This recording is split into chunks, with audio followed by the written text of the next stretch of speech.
नमस्कार। अंतःपुर के कानाफूसी में आप सबों का स्वागत है।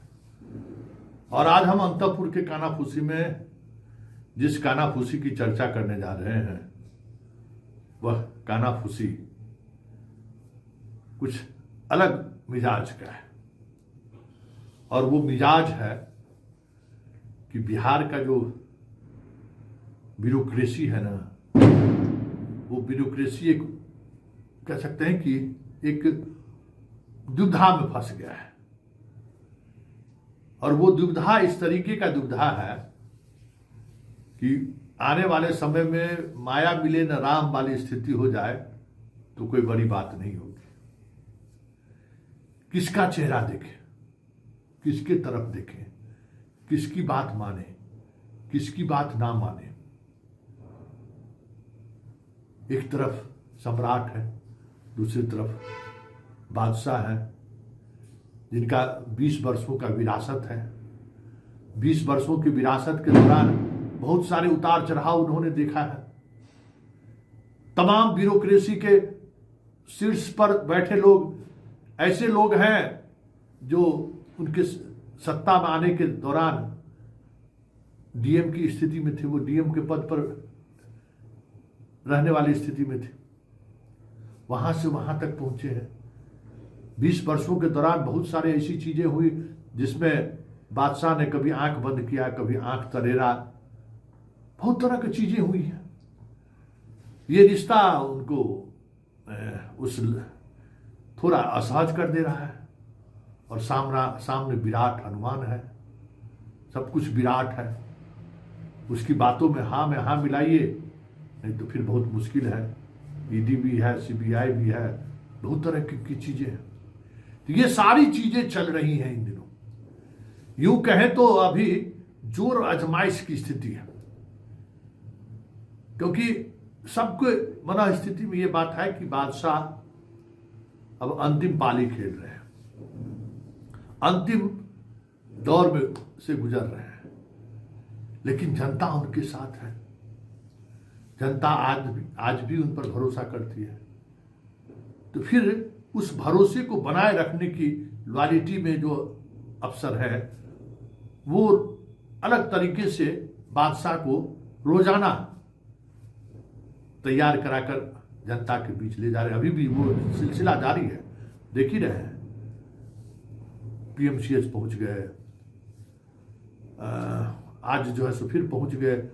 पूरा सड़क का जाल बिछाया जा रहा है, कौन सा ग्रीन कॉरिडोर होकर जाएगा, मतलब हर योजनाओं का को लेकर वो वहां चले जा रहे हैं।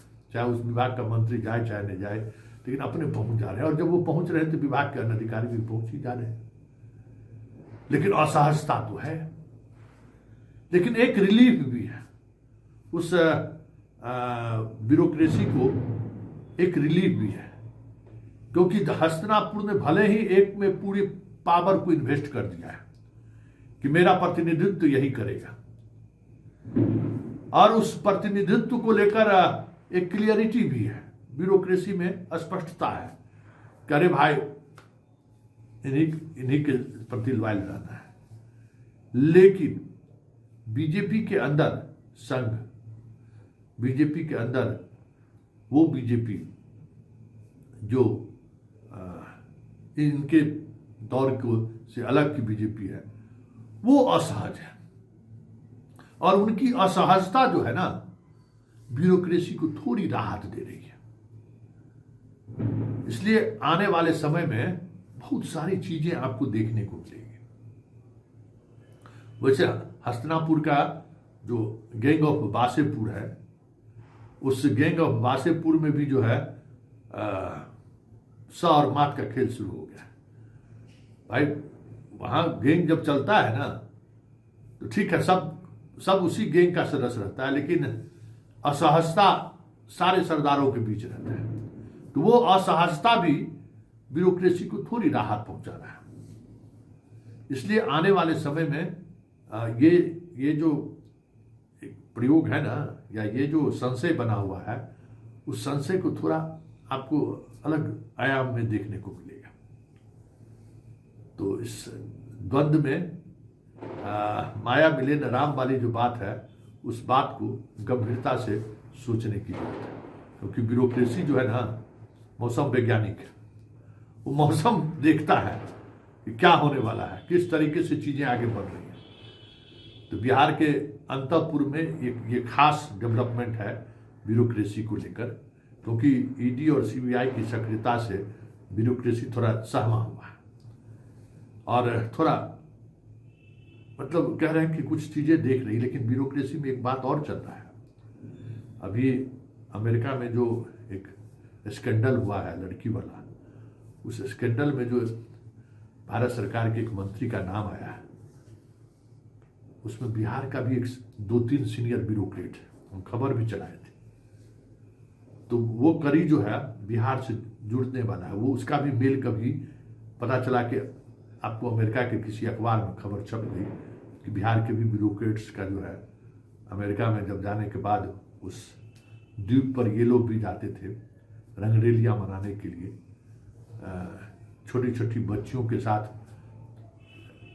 क्या कहा जाए, ये सब सारी चीज़ें चर्चाएं हो रही हैं। तो अंतःपुर के बादशाह के आसपास के लोग इन मुद्दों को लेकर भी थोड़ा असहज है, क्योंकि कई तरह की चीज़ें एक साथ चली आई है। ईडी, सीबीआई, क्या कहते हैं, अमेरिकन सेक्स स्कैंडल, और सबका बिहार से कहीं कहीं तार जुड़ रहा है। तो ये सारी चीज़ें ऐसी है ना कि बिहार में एक मजबूत कह सकते हैं कि परिणाम के बावजूद भी, सरकार के मजबूत सरकार के बाद, अपार बहुमत के बावजूद भी बहुत तरीके की चीज़ें ऐसी चल रही है ना जो सरकार को कमज़ोर करते हैं। इसलिए आगे बहुत कुछ देखते रहिए, बहुत कुछ और भी देखने को मिलेगा, क्योंकि इस 20 वर्षों में बहुत तरीके का पाप पुण्य हुआ है और अब पाप पुण्य के हिसाब का वक्त आ गया है। चलती में ही नहीं ये चीज़ होता है, तो चला चली में जो है सो ये वक्त आ गया है। और ये वक्त जिस तरीके से आया है वो कहीं न कहीं पूरे अंतःपुर को असहज किया हुआ है। और हस्तिनापुर जिस तरीके से दबाव बनाने की कोशिश शुरुआती दौर में दिख रहा था, अब वो भी थोड़ा ठिठक सा गया है, क्योंकि कुछ भी हो, वोटरवा जो है बादशाह के साथ है ना, और बादशाह का वोटर अगर 30% भी छिटक गया तो फिर लड़ाई में भी कहीं रहेंगे। और 2029 उनकी लड़ाई है, क्योंकि 2029 गए तब तो फिर सबको तिहाड़ के अलावा कोई रास्ता नहीं है, बेउड़ के अलावा कोई रास्ता नहीं है। ये सब बात समझते हैं कि जिस तरीके की राजनीति चल रही है, उस राजनीति में 2029 इन दोनों के लिए सबसे महत्वपूर्ण है। और 2029 गया तो कहते हैं ना, माघ भैंस पानी में, खेल खत्म हो जाएगा। इसलिए बिहार पर जिस तरीके का बहुमत का दबाव था, वो दबाव के बावजूद भी कुछ चीज़ें, परिस्थिति ऐसी बनकर सामने आ गई है कि बादशाह भले ही मानसिक और शारीरिक तौर पर कमज़ोर दिख रहे हैं, कमज़ोर हैं भी, अभी थोड़ा अलट पलट करने में परेशानी तो हो रही है हस्तिनापुर को। फिलहाल अंतःपुर के कानाफूसी में इतना ही, मुझे इजाज़त दीजिए।